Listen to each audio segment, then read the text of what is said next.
ভিডিওটিতে ক্লিক করার জন্য আপনাদেরকে জানাই অসংখ্য ধন্যবাদ। আপনারা দেখছেন আপনাদের প্রিয় YouTube channel West Bengal DA salary. West বেঙ্গলের ডিএর আপডেট এবং বেতন বৃদ্ধির আপডেট প্রত্যেক দিনের জন্য পাবেন, তাই অবশ্যই চ্যানেলের সাথে থাকবেন।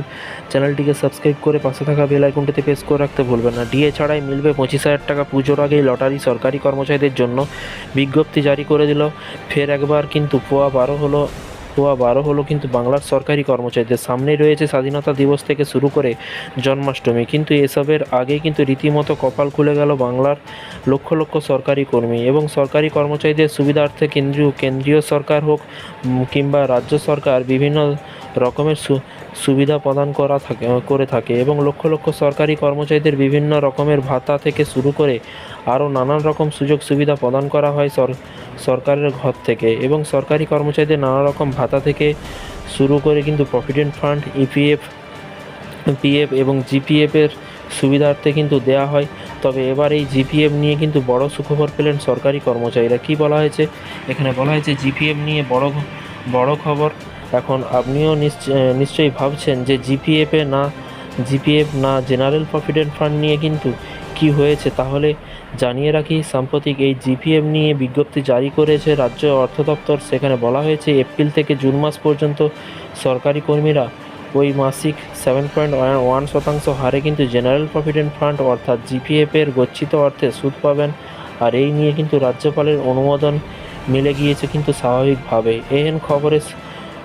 খবরে কিন্তু খুশি সরকারি কর্মীরা। ওই বিজ্ঞপ্তি আরও কিন্তু উল্লেখ করা হয়েছে পশ্চিমবঙ্গ সার্ভিসে থাকা কিন্তু কর্মী জেনারেল প্রভিডেন্ট ফান্ড এবং পশ্চিমবঙ্গ কন্ট্রিবিউটারি ফান্ডে কিন্তু এই নির্দিষ্ট সুদ হার প্রযোজ্য হবে। এরই পাশাপাশি এদিকে কয়েকদিন আগে কিন্তু রাজ্যের প্রিন্সিপাল অ্যাকাউন্ট জেনারেলদের তরফে একটি বিজ্ঞপ্তি জারি করা হয়। বিজ্ঞপ্তিতে সাফ জানানো হয় যে এবার থেকে কিন্তু রাজ্য সরকারি কর্মীদের তাদের জেনারেল প্রভিডেন্ট ফান্ডের বাৎসরিক রিপোর্ট শুধুমাত্র অনলাইনে দেখতে পাবেন এবং অর্থাৎ আর কাগজে কলমে নয়, সবটাই হবে কিন্তু অনলাইনে। এতদিন এই জিপিএফ সম্পর্কিত বাৎসরিক রিপোর্ট হাতে পেতেন রাজ্যের সরকারি কর্মীরা। তাদের এবার থেকে কিন্তু এই রিপোর্ট অনলাইনে দেওয়ার কথা বলা হয়েছে এবং 25,000 টাকা দেবে সরকার। শুধু তাই নয়, এবার সরকারি কর্মীরা কিন্তু 25,000 টাকা করেও কিন্তু পেয়ে যাবেন।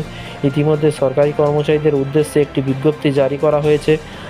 আর এই বিজ্ঞপ্তি দেখে সকলেই কিন্তু রীতিমতো চমকে গিয়েছেন। রাজ্য সরকারি কর্মচারীদের গ্রুপ ইন্স্যুরেন্স সংক্রান্ত একটি বিজ্ঞপ্তি জারি করা হয়েছে। অনেকেই হয়তো জানেন না যে প্রত্যেক রাজ্য সরকারি কর্মীদের বেতন থেকে গ্রুপ ইন্স্যুরেন্সের জন্য একটি নির্দিষ্ট পরিমাণ টাকা কাটা হয়ে থাকে।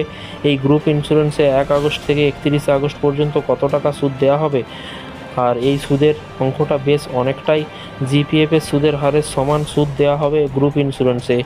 এই আবহে কিন্তু বর্তমান 7.1% হারে সুদ দেওয়া হচ্ছে গ্রুপ ইন্স্যুরেন্স এবং টেবিল অনুযায়ী আপনিও যদি 1987 সালে চাকরিতে যোগ দিয়ে থাকেন এবং 2024 সালের অক্টোবরে অবসর গ্রহণ করতে চলেছেন, তাহলে কিন্তু গ্রুপ ইন্স্যুরেন্স বাবদ আপনিও পেয়ে যাবেন কিন্তু 24,896 টাকা 33 পয়সা মতো কিন্তু আপনারা পেয়ে যাবেন এবং মালামাল হবেন সরকারি কর্মচারীরা।